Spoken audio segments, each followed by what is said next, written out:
Hey guys, John Malott, and I'm taking it easy with Alfreezzyy. Yo, what up? It is your boy Alfreezzyy, and we are back with another episode of Taking It Easy with Alfreezzyy.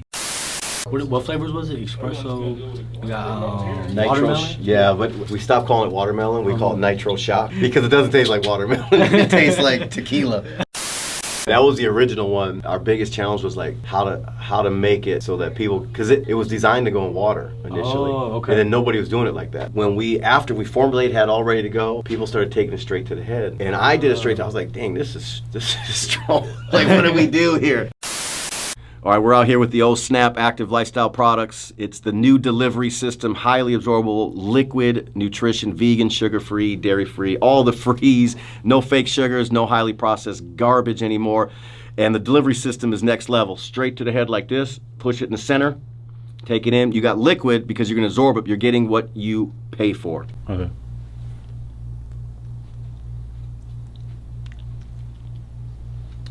Oh, good. That's good. Oh yeah. We out here transforming minds, bodies, and this is good. I can feel like my cheeks are just like they feel good. I'm not gonna lie. And that one actually is our #1 reoccurring order product. That's the OG of the thing. I did a show with the Loonies and Mike Jones, and they brought me out on stage, and I was throwing them out. I mean, the whole place, it was like a show. The whole place was just smoke everywhere. I got on stage and I was throwing out these snap packs into the audience. And later on, people were coming up to me. They were high, but they were like, "Oh, yeah, the energy." Yeah, they were like excited, energetically high. It was funny. If you're in entertainment, or like the NFL guys tell me, the reason they don't like the energy drinks on a Sunday, like Gatorade is a sponsor, so they can't really promote anything. But they use my product because it doesn't mess up your gut. Oh, okay. Because like if you got to get out, you're out in the field and your gut's messed up, man, that's not a good deal. You don't have to take a shit after. Exactly. Yeah, okay, That's exactly right. Yeah. Okay. Your stomach's not all bubbly and you're like, oh damn. Do you have like any plans to expand that? Yeah, right now we're more focused on expanding into other countries. So we just opened up Europe and London. And then for us next, my biggest market in a previous venture was Asia. South Korea was my #1 market. So South Korea, Japan. Wow, okay.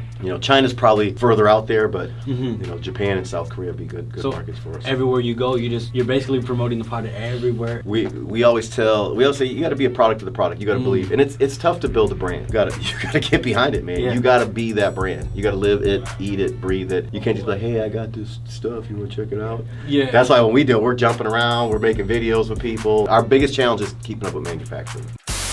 How much of an effect has the social media marketing have on Snap? What's crazy is a handful of years ago, I wasn't even on social media. Okay. And over the last 4 years, my social media has blown up. And you can't ignore it. Instagram, 1 billion plus people. TikTok, all these platforms. I've always been in business, but I never had that many people congregating in one place. And then if you understand speed, and money loves speed. So for me, it's about how fast can I get to people and how many people can I get to. And I'm also big on leverage. I tell people, if you want to get wealthy, you got to find a way to leverage a couple things. Leverage your time, because if you're always doing it, if you're always trading your time for money, you get wore out after a while. I've been there. I was a janitor working for General Electric, man. I would punch in, punch out, and I was tired and miserable, and I didn't have a light at the end of the tunnel. So I caught on very quickly. I need to find ways to leverage my time, and we did that through other people. So we built these massive affiliate networks. Okay. That's a great way to get leverage, man. So even if I'm asleep, somebody's out there hustling. And then the same thing with money. I tell people all the time, the other thing is figure out a way. Once you make the money, we're really good at spending it. Spending it the right way. Yeah, spend it the right way. Yeah. My mentor said it's not how much you make, it's how much you keep. Because I would get $1 and I would spend $2. Exactly. I tell people I'm broke at a higher level. That was it. I was still broke. Lots of money was coming in, but broke. And then I started catching on, and I started to study financial literacy. Because they don't teach kids financial literacy. Exactly. Which the biggest stress all of us have in our life is money. Yeah. Exactly. I don't know anybody, even my richest friends, they're stressing about money. Everybody does. So we should be teaching people early on about money and taxes. And people get mad at they hear these stories of rich people that don't pay a lot of tax. Well, if you understand how the game works, you'd understand they're not cheating the system. They're just doing what the politicians put in place for them to do. Exactly. They're following the rules. They're following the rules, man, or they would go to prison. Trust me, the IRS is they're like the mob, man. You don't mess with the IRS. Exactly. They're getting their money for sure. They'll find They you. will. Yeah, they'll come and take your house, your car, your wife. I mean, they get it all. What are 3 tips you could give anybody out there for financial literacy? You know, first off, stay focused, because it's not always the most exciting topic. Today we want to be entertained. We want TikTok type. We want to be entertained, and that's not always entertaining. So you got to stay focused. The second thing is once you start, engaging in financial literacy, we make it a game.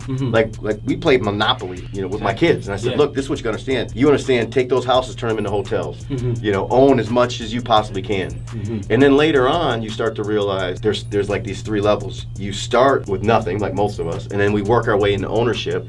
But when you start to study the really wealthy, they don't own anything. That's part of the reason they don't pay taxes. They put stuff in trusts. Their trusts own the real estate. Their income isn't earned income like most of us make. Earned income is the highest taxed income. They get money loaned against stock value. Wow, you don't pay taxes on loans. That's why you hear the stories, Donald Trump and these people, they're getting loaned against stock value. So you start realizing you go from not owning anything to owning. Then you realize the bigger and better game is to not own anything again, to get richer. So stay focused and then lead by example, because I'm always like, my mentor, billionaire, God rest his soul, Paul J. Meyer, he used to always talk about, with great wealth comes great responsibility.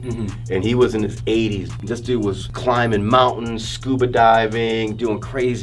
But what he talked about is, he said, you have to give it back. And that doesn't always mean your money, but he was giving back. He worked only to give money away. So he would make $1, he'd give $1 away. 100% of his income towards the end of his life he was giving away. But what I learned from him was, it was my responsibility to teach someone else. That pay it forward thing. Because you hear these stories, someone leaves a neighborhood and they never come back, and they call them sellouts and everything else, which I get where that's coming from. But I think ideally is teaching people. If nothing else, go back to teach them. Here's how I did it. Here's what I did. And that's what I try to do, man. And not everybody wants to come, though. Some people would rather rob you and take the shit from you. Exactly. Yeah, I think that's what scares most people that do make it out of their neighborhoods, that they don't want to go back and they don't want to get robbed for everything they have. You become a target, and it's sad. I got robbed one time at gunpoint coming out of a nightclub in Milwaukee, and the next day I had a flight, and I'm negotiating with a dude who's got me at gunpoint. I was clearly set up, and later on I kind of discovered it was people I knew, which is really shitty. But I remember telling the dude, I'm like, look man, I got like $170 on me. I didn't have much for jewelry on me. I said, you have whatever I got, but I could teach you how to get this and have it keep coming in. And this was that being held at gunpoint. I was scared. I didn't want the dude to accidentally pull the trigger or something, but there's such a better way to do it.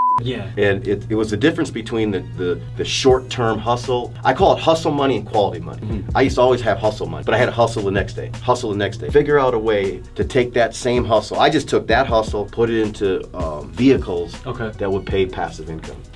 Again, that's another way, get that passive income rolling in. It's like the difference between being rich and being wealthy. Big difference. Can you explain to the people what the difference is? Look, we see rich a lot because you see jewelry, the shoes, the cars, mainly depreciating assets. Wealthy people, just take like Mark Zuckerberg, Facebook, Instagram. This dude is worth billions. I ain't never seen a picture of him with a Rolex, no big bling bling. He wears about the same clothes, looks about the same, jeans and a t-shirt type stuff. So I learned very quickly that the wealthiest people, they were taking that money and putting it into appreciating assets. Gold, stocks, investments, real estate. But what we've gotten programmed to look like something. We're trying to look. Social media. Yeah, we want everybody to look at us and think we're rich. And I've come to realize that most of the people, and this isn't always the case. Obviously, there are people that look rich and are rich. But you see it so often with people who aren't quite there yet. There's this self-esteem thing, and I had it too. When I first got a little bit of money, man, I went and bought Rolexes and the cars, the rims. I did all of it. Can you explain your upbringing and when your mindset changed, where I want to build wealth instead of just trying to be rich? Yeah, man, I don't have all the things society says you're supposed to have to be successful. I don't have a college degree. I don't have a high school diploma. My first felony arrest, I was 15 years old. Robbed a movie theater at gunpoint, which turned out to be a horrible decision. And, I laugh about it now. Funny today, not funny then. But that put me in a juvenile detention facility. I was locked up. That was kind of the beginning. It's weird because some of the right people started coming in my life. When I got released, when I was 17 years old, I had a heart attack from smoking. Now we didn't call we know today as the epidemic.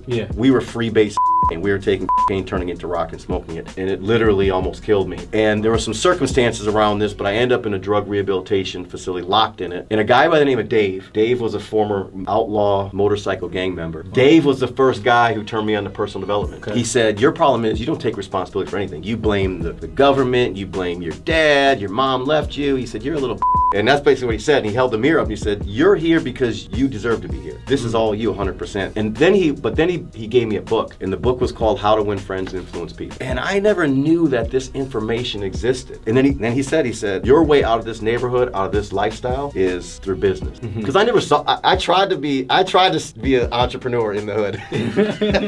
I didn't get the memo. Don't get high on your own supply. And somehow I missed that one. I was very shaky about how I was ever going to escape that environment. I lost my sister to a heroin overdose when she was 21 years old. My brother's a couple years younger than me. Just same struggle, same neighborhood. You just can't get past it. I just had some of these experiences with mentors and the right people that happened to come in my life and help shape me. But most of it was like, look, read this, do this, go here. Here's my handout, but you got to put your hand out too. Some people are standing around like this, waiting for somebody to come and save them. Ain't nobody coming to save us. The only person you can bet on is yourself. You have to, man. I remember feeling like a loser. I remember being called a loser, dropout, drug addict, gang member, criminal, all these adjectives that were true at one time. Yeah. But something shifted when I started to read. And I started to read about successful people, man. I'm like, if this dude can do it, then why can't we do it? Exactly. You know, of course, people are going to be stronger, faster, all that stuff. But if we just get some serious work ethic, we put our head down and we'll do it long enough and stay strong enough, man, you can win at anything. And now you're the CEO of OSNAP Active Lifestyle. Yeah, OSNAP Active Lifestyle, which is, we just decided to take, as I really went on this health and fitness journey, you know, our tagline became mind, body, bank account. And my thing was, I didn't get my bank account right until I got my mind right. And the same thing is with health and wellness. You're not going to get your body right. You're not going to get your health right. Your mind has to do it first. Okay. Like, we put sugar in everything. The frozen pizza that you buy, your can of baked beans, we put it in everything. We are so addicted, and these big companies have us addicted on purpose because we're going to keep coming back to the So that's why we created a health and wellness brand that was about changing that, you know, bringing something, no sugar, super clean. Like, this is my anti-aging one, but we also did it in a convenient way, what we call snap packs. So it's a simple pack, and the pack goes right to your mouth, you snap it, and it's liquid. And the reason for liquid is highly absorbable. So you're actually getting what you pay for. When you get gummies, you're only absorbing maybe 15% of that, if you're lucky. Then a little better is powders and pills, but liquid's always gonna be the most absorbable. So we're like, how can we get a delivery system that's simple? Because normally if liquid is like, you gotta refrigerate it after, you can't travel with it, TSA will take it, it's inconvenient to take with you. My partner said, I got these snap packs, man. What has the OSNAP Active Lifestyle helped you grow in health and wellness, mentally? How has that helped you grow? Bro, you know, it's whenever you venture out to do anything, man, my whole life is about growth. If you're not growing, you're dying. It's as simple as that. And that's why you rarely will catch me on the couch for long. And the OSNAP Active Lifestyle was about, you know, me now being in my 50s to have the energy of a 20-year-old. You know, I get my blood tested every 3 months. My wife is 29. Our numbers are about the same in every category. Wow. Like, and I'm proud of that, man. And I know the reason why is because I'm intentional about that side of my life. I see people that they get into their 30s and 40s, they start feeling old. Exactly. And they're slowing down. And the minute you give into it, you're on the way out. Our bodies are a temple. We got to take care of it. Man, thank you. My mentors just say people treat their bodies like a woodshed instead of the temple that they are. And the other thing is, when you're healthy and you're strong and you got lots of energy, you become creative. You know, the brain is firing. You start thinking of stuff. I'm always seeing opportunities. We don't only own OSNAP. We have a lot of other passive investments, and we sold our shares in SetJet, the private jet company here in Scottsdale. You know, we've had a lot of things, pharmaceutical companies. We've done a lot of different things, but it's only because of, in my opinion, we got the mind right, we got the health right. And you know what it is? People want to be around people with energy. Exactly. Nobody wants to be around the dude that's all sleepy all the time. That's all you're a dud. And then being the example, like, I'm always telling people, you can be fit at 50, you can be fit at 60. You know, my mentor, he was my big inspiration. You know, like I said, 80 years old, man. This dude was jumping around, running, jumping out of airplanes, scuba diving, crazy. That's all right. That's what I want to do. Talking about having. I'm like, all right, man. I love it. keeping your body strong and keeping your mind strong. What are 3 tips? You know, I always pretty much say the same thing. It comes down to staying focused. That's the hardest thing to tell people today because we got this ADD thing going on everybody. Leading by example. For me, that part was a little easier because I have 4 daughters and I always wanted them to see. My mom used to smoke cigarettes and say, don't smoke cigarettes. You know what I mean? Like, you know, by 12 years old, I'm in the alley smoking her cigarette. Lead by example and then keep it simple. What happens is we complicate. We think getting rich is complicated. We think getting healthy is complicated.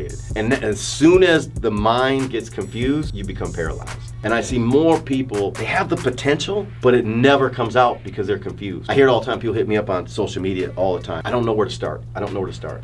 Well, how about this? How about do a push-up? You don't know where to start? Do one. I mean, at least attempt it. How about walk around the block from a health standpoint? How about say today, I'm not going to eat any fast food. Today and today only, I won't pick up a soda. That's how I did it. It's building habits. And that's the key, man. You crush everybody. And I didn't catch it in the beginning because it took me 7 years as a full-time entrepreneur to finally crack $100,000 in a year. Man, 7 years, bro. You know how many times I'm in the fetal position sucking my thumb? This sucks. I'm no good. Literally crying myself to sleep some nights because I was broke, man. I have a kid. I can't pay the bills. That was rough. And how did you stay focused during that time? Well, really, a lot of it was my firstborn. She was a big reason because of my last felony arrest, I was 24 years old, and she was around. She was there when I was being led out of my home by the police. And I'll never forget as I hit my, I'm handcuffed, I hit the door, she's screaming, crying. She's 2.5 years old. She don't really know what's going on. She just knows something's up. But I'll never forget, I looked back and it had to be only like a second or two, but it seemed like a lot longer. And when I sat on that bullpen floor in the Milwaukee County Jail for 4 days, because it was July 4th weekend, waiting to go to court, that's all that played in my mind. As a matter of fact, 2 things. What Dave told me in drug rehabilitation, which I now have tattooed on my arm, it says a good man leaves an inheritance for his children's children. And then Lauren's face. I made a decision at 24 years old, sitting on that bullpen floor with a whole bunch of hardened criminals and facing some pretty hefty jail time. You ever drink too much and you're over the toilet saying, God, if you just let me, I'll never drink again. That was me. I will never commit another crime. Just please let me out of this, man. And that's what I did on that bullpen floor, man. I said, yes, I am all these things that people say, but coming out of here, I'm not going to be those anymore. Coming out of there, when I finally got through all the legal shit, I had to separate myself from people I really cared about. That was one of the hardest parts. You know, I think our parents would say it, like birds of a feather flock together, or your mom will be like, your friend ain't No, my mom would tell me straight up. They had it, like, they just know. It's a sixth sense. They know, and we know it too. But you know, they're our friends. You know, I always take inventory. Like, what do they have me doing? What do they have me saying? What do they have me reading? What am I becoming? You know, what's happening in this relationship? Did it benefit or is it taken away from me? And if we did that more often, we would have better relationship, and you would end up in better circles because then you become the type of person that people want to be around. And I believe we're like mirrors. So whatever you're putting out there, you know, that's what you're gonna get back. You touched on separation earlier. Yeah. Can you explain the significance of being separated to help you grow? Yeah, bro.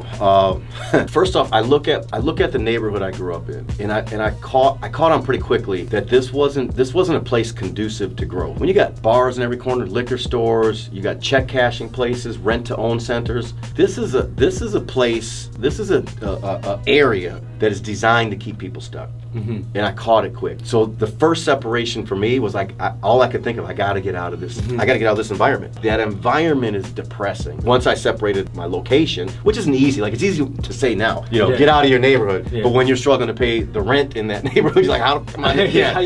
I ain't going to Paradise Valley, you know, next week. It took me it's not like it happened that day. This was something that was building. I knew it.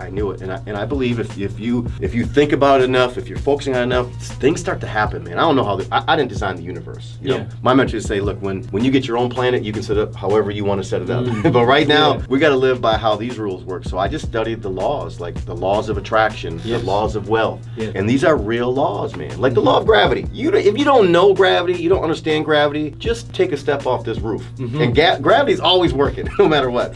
Just like the laws of success and wealth, they're always working. Some people are getting slapped by them, and they're frustrated by it. I had a mentor one time, he said, the best way to keep information away from Americans is put it in a book. And I was like, dang, Wow. That's pretty deep, man. That is, yeah. Yeah, when we're entertainment driven, like we're in a radio station. Yeah. You know, we love to consume music, entertainment, and that's all great. I do too. Yeah. But you got to find some time to consume the things that are building you up from the inside out. And then you walk different, you talk different, you become more, and then the universe kind of opens up for you. The results that we're getting, like our life, and I hear people, they don't like their life, they don't like their results. Well, what I had to do, I had to say, where were my results coming from? My results were coming from my behavior, the actions I was doing. That's clearly where the results were coming from. So I think, well, I got to change my behavior in my actions. Well, where did that come from? Well, that was coming from my attitude. Because if you have a attitude, your behavior is probably gonna mirror that. So people say, you know, you need an attitude adjustment or you got a bad attitude, but that doesn't solve the problem. We put people in prisons in massive numbers to punish them for bad behavior. They come out, they're better criminals. They're not coming out rehabilitated. You know, I remember being locked up for 18 months. Do you think we were sitting around talking about like, I'm gonna be a better person? We're teenagers talking about how we won't get caught the next time. It wasn't getting to the root of the problem, just like pharmaceutical companies, not getting to the root of the problem. So I just figured out we had to go even further back than that. So where was my attitude coming from? My attitude was coming from my expectations. If you expect to go second class, if you expect that everything sucks, well, that's pretty much what you're going to get, and your attitude reflect it, and then you're going to get that back. So the expectations come from the belief. Everything I think I am, I hold on to. The belief comes from the thinking. It's the philosophy.